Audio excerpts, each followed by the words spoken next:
Hi friends, welcome to நித்தம் நித்தம் சமையல். இன்னைக்கு கறிவேப்பிலை பொடியும் அதில் சாதமும் எப்படி பண்ணுறதுன்னு பார்க்கலாம். இதுக்கு சைட் டிஷ்ஷாக சிம்பிளாக ஒரு உருளைக்கிழங்கு வறுவலும் பண்ணிடலாங்க. இந்த கறிவேப்பிலை பொடியை நம்ம ஒரு டைம் செஞ்சு வச்சிக்கினா இதை நம்ம 20 நாள் வரைக்கும் யூஸ் பண்ணிக்கலாங்க. இப்போ எப்படி பண்ணுறதுன்னு பார்க்கலாம். அதுக்கு கறிவேப்பிலையை நல்லா க்ளீன் பண்ணிவிட்டு எடுத்துக்கலாங்க. இந்த பொடி செய்கிறதுக்கு நல்ல ஃப்ரெஷ்ஷான கறிவேப்பிலை எடுத்துக்கோங்க, அப்போ தான் நல்ல வாசனை இருக்கும். இதை கடாயில் சேர்த்துட்டு நல்லா வறுத்துக்கலாங்க. எண்ணெய் எதுவும் சேர்க்க தேவையில்லை, நம்ம அப்படியே சேர்த்துக்கலாம். கறிவேப்பிலை சேர்த்துட்டு அப்புறம் ஸ்டவ்வை மீடியம் ஹீட்டில் வச்சு வறுத்துக்கலாங்க. நம்ம அதிகமான தீயில் வச்சு வறுக்கும்போது இதோட கலர் மாறிடுங்க. கறிவேப்பிலை கரைஞ்சிடும், இதோட கலரும் மாறிடும். அதனால் ஸ்டவ்வை மீடியம் ஹீட்டில் வச்சுட்டு வறுத்துக்கலாம்.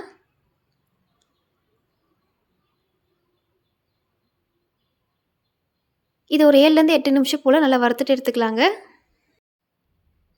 இது லைட்டாக வறுபட ஆரம்பிச்சிருக்குங்க. நம்ம இதை இன்னும் நல்லா வறுத்து எடுத்துக்கலாம். கறிவேப்பிலை ரொம்ப கருகிற மாதிரி இருந்தால் ஸ்டவ்வை சிம்மில் வச்சு வறுத்துக்கலாங்க. இப்போ பாருங்கள், இது நல்லாவே வறுபட்டுருக்கு. இந்த அளவுக்கு வறுத்துட்டு எடுத்துக்கலாம். இப்போ ஸ்டவ் ஆஃப் பண்ணிவிட்டு நம்ம இதை வெளியில் எடுத்து வச்சிடலாங்க. ஒரு பிளேட்டுக்கு மாற்றி வச்சிடலாம். மாற்றிட்டு நம்ம அதே கடாயில் இதில் வேர்க்கடலை சேர்த்துக்கலாங்க. 4 டேபிள் ஸ்பூன் போல் வேர்க்கடலை சேர்த்துக்கோங்க. சேர்த்துட்டு இதையும் நல்லா வறுத்துட்டு எடுத்துக்கலாம். இப்போ பாருங்கள், வேர்க்கடலை நல்லா வறுபட்டு வந்திருக்கு. இதையும் நம்ம ஒரு பிளேட்டுக்கு மாற்றி வச்சிடலாம். மாற்றிட்டு இதில் நம்ம உளுத்தம்பருப்பும் கடலைப்பருப்பும் சேர்த்துக்கலாங்க. உளுத்தம்பருப்பு 3 டேபிள் ஸ்பூன், அப்புறம் கடலைப்பருப்பு 3 டேபிள் ஸ்பூன் சேர்த்துக்கலாம். சேர்த்துட்டு நம்ம இதையும் நல்லா வறுத்துக்கலாங்க. ஸ்டவ்வை மீடியம் ஹீட்டில் அப்படிலாம் சிம்மில் வச்சுட்டு வறுத்துக்கோங்க. நம்ம இந்த கடலைப்பருப்பையும் உளுத்தம்பருப்பையும் குறைவான தீயில் வறுக்கிறதுனால இந்த கறிவேப்பிலை பொடியிலேருந்து நல்ல வாசனை வருங்க. அதே மாதிரி இந்த கறிவேப்பிலை பொடிக்கு ஒரு நல்ல டேஸ்ட்டும் கொடுக்கும். இது பாதி அளவுக்கு வறுபட்டதும் நம்ம இதில் வரமிளகாய் சேர்த்துக்கலாங்க.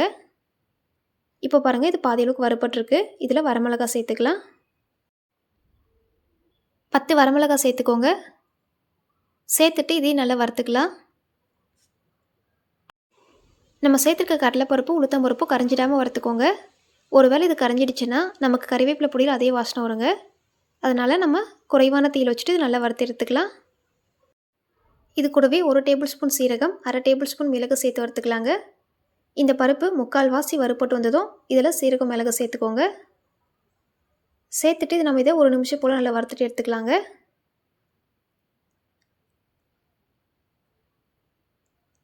இப்போ ஸ்டவ் ஆஃப் பண்ணிடலாம்.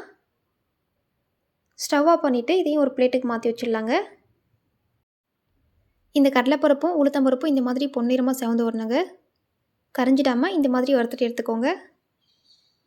இதை ஒரு பிளேட்டுக்கு மாற்றிட்டு நம்ம அதே கடாயில் கொஞ்சமாக எண்ணெய் சேர்த்துக்கலாம். எண்ணெய் சூடானதும் இதில் பூண்டு சேர்த்துக்கலாங்க. சேர்த்துட்டு நம்ம இந்த பூண்டவும் நல்லா வறுத்துட்டு எடுத்துக்கலாங்க. இந்த பூண்டோட கலர் மாறிட்டு நல்ல பொன்னிறமாக வருங்க, அது வரைக்கும் வறுத்து எடுத்துக்கலாம். நம்ம பூண்டை வறுக்கும் போதும் ஸ்டவ்வை மீடியம் ஹீட்டில் வச்சு வறுத்துக்கலாங்க. பாருங்கள், இந்த அளவுக்கு இது கலர் மாதிரி வந்ததும் இதில் நம்ம கொஞ்சமாக புளி சேர்த்துக்கலாம். இதில் புளி சேர்த்துட்டு அப்புறம் 2 நிமிஷம் நல்லா வறுத்துட்டு எடுத்துக்கலாம்.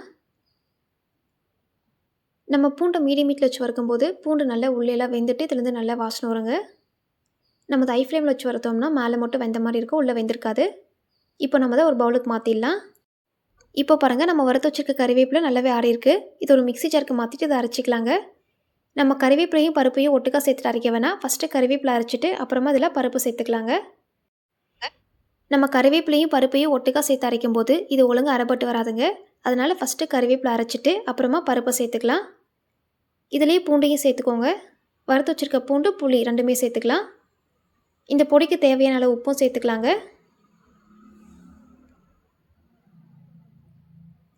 இது கூடவே 1/2 டேபிள் ஸ்பூன் போல் பெருங்காய பொடி, 1 டீஸ்பூன் போல் மஞ்சள் பொடி சேர்த்துக்கலாம். சேர்த்துட்டு இது எல்லாத்தையும் நல்லா அரைச்சிட்டு வந்துடலாங்க. நம்ம மஞ்சள் பொடி சேர்க்குறதுனால இதுக்கு ஒரு நல்ல கலர் கொடுக்குங்க. இந்த பொடியை ஒரு டப்பாவில் போட்டு வச்சுட்டு 20 நாள் வரைக்கும் யூஸ் பண்ணிக்கலாங்க. அது வரைக்கும் நல்ல இது வாசனையாகவே இருக்கும். இதை நம்ம இட்லி பொடி மாதிரி இட்லிக்கு கூட தொட்டு சாப்பிட்டுக்கலாங்க. இதில் நம்ம சாதம் எப்படி பண்ணுறதுன்னு பார்க்கலாம். அதுக்கு கடாயில் எண்ணெய் சேர்த்துக்கலாம். எண்ணெய் சூடானதும் இதில் வேர்க்கடலை, முந்திரி பருப்பு 2த்தையும் சேர்த்துட்டு இது நல்லா வறுத்துக்கலாங்க. ஸ்டவ்வை மீடியம் ஹீட்டில் வச்சுட்டு இதை வறுத்துக்கலாம். இப்போ பாருங்கள், இது லைட்டாக கலர் மாற ஆரம்பிச்சிருக்கு. இந்த மாதிரி வறுபட்டதும் இதில் கடலைப்பருப்பு அப்புறம் உளுத்தம்பருப்பு ரெண்டுமே கொஞ்சமாக சேர்த்துக்கோங்க. சேர்த்துட்டு நம்ம இதையும் நல்லா வறுத்துக்கலாங்க. இது நல்லா பொன்னிறமாக வர வரைக்கும் வறுத்துட்டு எடுத்துக்கலாம். இப்போ பாருங்கள், இது நல்லா வறுபட்டு வந்திருக்கு. இந்த ஸ்டேஜில் நம்ம இதில் மிளகா சேர்த்துக்கலாங்க. 2 பச்சை மிளகா, ஒரு 5 போல் வரமிளகா சேர்த்துக்கலாம். சேர்த்துட்டு இதையும் நல்லா வறுத்துக்கலாங்க. நம்ம கறிவேப்பிலை பொடியிலேயே மிளகா சேர்த்துருக்கோம், அதனால் பார்த்துட்டு சேர்த்துக்கோங்க.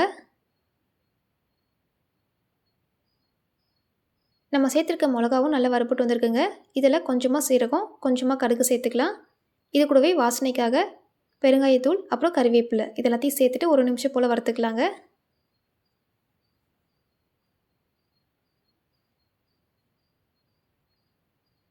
இந்தளவுக்கு வறுத்துட்டு நம்ம அதில் வடித்து வச்சுருக்க சாதத்தை சேர்த்துக்கலாம். இது கூடவே நம்ம அரைச்சி வச்சுருக்க பொடியும் சேர்த்துக்கலாங்க. இதுக்கு தேவையான உப்பு சேர்த்துக்கலாம். நம்ம அந்த பொடியிலே உப்பு சேர்த்துருக்கோம், அதனால் நீங்கள் பார்த்துட்டு சேர்த்துக்கோங்க. சேர்த்துட்டு இதை நல்லா மிக்ஸ் பண்ணி விட்டுக்கலாம். நம்ம கறிவேப்பிலை, கடலைப்பருப்பு, உளுத்தம்பருப்பு அப்புறம் பூண்டு இது எல்லாத்தையுமே ஸ்டவ்வை மீடியம் ஹீட்டில் வச்சு தாங்க வறுத்தோம். அதனால் இதுலேருந்து நல்ல வாசனை வருங்க. இதோட டேஸ்ட்டும் ரொம்பவே சூப்பராக இருக்கும். இந்த கறிவேப்பிலை சாதத்தை குழந்தைங்களுக்கு லஞ்சுக்கு செஞ்சு கொடுக்கும்போது இது நல்லாவே விரும்பி சாப்பிடுவாங்க. இது நல்ல ஹெல்த்தியான ரெசிபி. பாருங்கள், ரொம்ப சூப்பரான கறிவேப்பிலை சாதம் ரெடி ஆயிடுச்சுங்க. இந்த சாதத்துக்கு ரொம்ப சிம்பிளான சைட் டிஷ்ஷு செஞ்சிடலாம். அதுக்கு ஃபஸ்ட்டு உருளைக்கிழங்க பொரிச்சிட்டு எடுத்துக்கலாங்க. நான் இந்த பொட்டேட்டோ ஃப்ரை செய்கிறதுக்கு 3 உருளைக்கிழங்கு எடுத்து அதுக்கு மேலே இருக்கிற தோலெல்லாம் சீவிட்டு இந்த மாதிரி சின்ன சின்னதாக கட் பண்ணிவிட்டு எண்ணெயில் ஃபஸ்ட்டு பொரிச்சு எடுத்துக்கிறேங்க. உருளைக்கிழங்கு இந்த அளவுக்கு வறுபட்டு வந்ததும் நம்ம அதை வெளியில் எடுத்துடலாம்.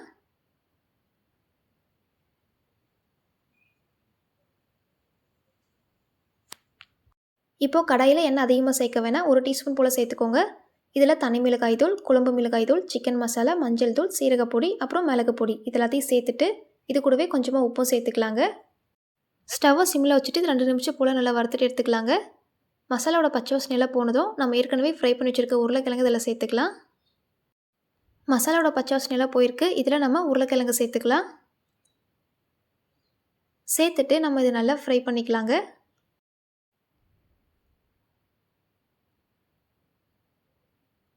இது கூடவே கொஞ்சமாக கறிவேப்பிலையை சேர்த்துட்டு ஃப்ரை பண்ணிக்கலாம். நம்ம சேர்த்துருக்க மசாலா உருளைக்கிழங்குல நல்லா சேர்கிற மாதிரி நல்லா மிக்ஸ் பண்ணிவிட்டு எடுத்துக்கலாங்க. ஸ்டவ்வை மீடியம் ஹீட்டில் வச்சுட்டு ஒரு 5 நிமிஷம் போல் அதை நல்லா வறுத்துட்டு எடுத்துக்கலாம்.